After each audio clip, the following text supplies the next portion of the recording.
Moving on విశాఖలో ఎన్నికలు ప్రశాంతంగా నిర్వహించేలా చర్యలు తీసుకుంటున్నామన్నారు సిపి రవిశంకర్. పోలీస్ శాఖ తీసుకుంటున్న జాగ్రత్తలపై టీవీ9తో ప్రత్యేకంగా మాట్లాడారైనా. ఎన్నికల కమిషన్ మార్గదర్శకాల ప్రకారం భద్రతా ఏర్పాట్లు చేశామన్నారు. మరింత సమాచారం మా కరెస్పాండెంట్ ఈశ్వర్ అందిస్తారు. City police commissioner doctor Ravishankar Ayyanar మనతో ఉన్నారు. సార్, ఎట్లాంటి ఏర్పాట్లు అయ్యాయి ఇప్పటి వరకు? పూర్తి స్థాయిలో అందరి ఫోకస్ విశాఖ మీద ఉంటుంది. విశాఖలో ఎన్నికలు ఎలా జరగబోతున్నాయంటూ అందరి దృష్టి ఉండబోతుంది. ఎట్లాంటి ఏర్పాట్లు? మన విశాఖపట్నం సిటీ పోలీస్లో మంచి ఒక కంట్రోల్ రూమ్ ఏర్పాటు చేసుకున్నాము. ఎలక్షన్స్ ఫెయిర్ అండ్ ట్రాన్స్పరెంట్ వేగా జరగడానికి మా పోలీస్ సిబ్బందులకు దాదాపు 300 బాడీ ఓన్ కెమెరాస్ అన్నీ కూడా కొని ఇవ్వడం జరిగింది. ఆ బాడీ ఓన్ కెమెరాస్తో not only voice but also communication is possible, 2-way communication. So వీళ్ళందరినీ కూడా క్రిటికల్ పోలింగ్ స్టేషన్స్ ఏదైతే ఉందో అక్కడ వీళ్ళందరినీ కూడా డిప్లాయ్ చేయడం జరుగుతుంది. ఇది కాకుండా అప్రోచ్ రోడ్స్ ఏదైతే ఉందో to the polling station, critical polling station locations, ఆ లొకేషన్స్లో అప్రోచ్ రోడ్స్లో సీసీటీవీ కెమెరాస్ అన్నీ కూడా చాలా ఏర్పాటు చేసినాము. సో దాట్ వచ్చేవాళ్ళు వెళ్ళే వాళ్ళందరూ కూడా డిసిప్లిన్డ్గా ఉంటారు. So that because camera recording is there అని. ఈ విధంగా సార్, ఈసారి ఎలక్షన్స్లో డిఫరెంట్గా గతం కంటే కూడా కొంత వైలెంట్గా జరిగే అవకాశం ఉంది. ఎక్కువ హోరాహోరీగా పోరు జరిగే అవకాశం ఉంది. సో ఈ నేపథ్యంలో సెన్సిటివ్ ఏరియాస్కి సంబంధించి కానీ అట్లాంటి ఏమైనా జాగ్రత్తలు తీసుకున్నారు? సెన్సిటివ్ స్టేషన్స్లో అన్నీ కూడా సెంట్రల్ బలగాలు వాళ్ళని డిప్లాయ్ చేయడం జరిగింది. అండ్ అది కాకుండా they are also supported by the civil, AR and APSP. మా స్ట్రాంగ్ రూమ్స్ అన్నింటినీ కూడా గట్టిగా 3-tier సెక్యూరిటీతో కవర్ చేస్తున్నాము. సెంట్రల్ బలగాలు ఇన్నర్ సర్కిల్, తర్వాత అవుటర్ సర్కిల్లో మా ఏపీఎస్పి ఆర్మ్డ్ స్పెషల్ పోలీస్ ఉంటుంది. తర్వాత దాని చుట్టూ సివిల్ బలగాలు అన్నీ కూడా పెట్రోలింగ్ అన్నీ కూడా చేస్తారు. So peaceful, free and fair election జరగడానికి అన్ని ఏర్పాట్లు తీసుకుంటారు.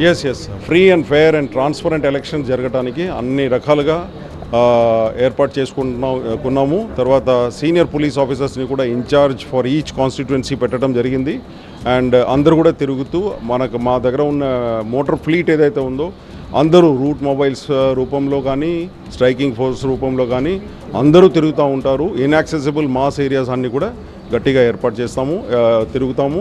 తర్వాత యాంటీ సోషల్ ఎలిమెంట్స్ కూడా, రౌడీ షీటర్స్, సస్పెక్ట్ షీట్స్ అందరి మీద కూడా మాది ఒక ప్రణాళిక ఉంది. దాని ప్రకారంగా వాళ్ళని కూడా అదుపులో తీసుకుంటాం. సపోర్ట్ కూడా ఉంటుంది sir, free and fair and transparent elections కోసం ఏమైనా అవసరం? డెఫినెట్లీ ప్రెస్ సిబ్బందులందరి ద్వారా కూడా ఇదే తెలియపరుస్తున్నాము. అందరూ సహకరించాలి. ఈ పవిత్రమైన ప్రాసెస్ ఏదైతే ఉందో డెమోక్రటిక్ ప్రాసెస్, దాంట్లో అందరూ శాంతిపూర్వకంగా పాల్గొవాలని చెప్పి విశాఖపట్నం సిటీ పోలీస్ తరఫున కోరుతున్నాము. Thank you sir.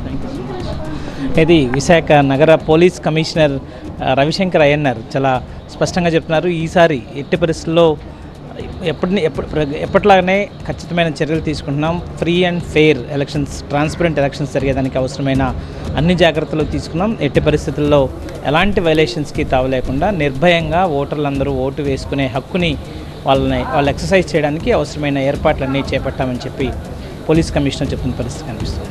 రసూల్తో Eshwar, TV9 Vizag నుంచి.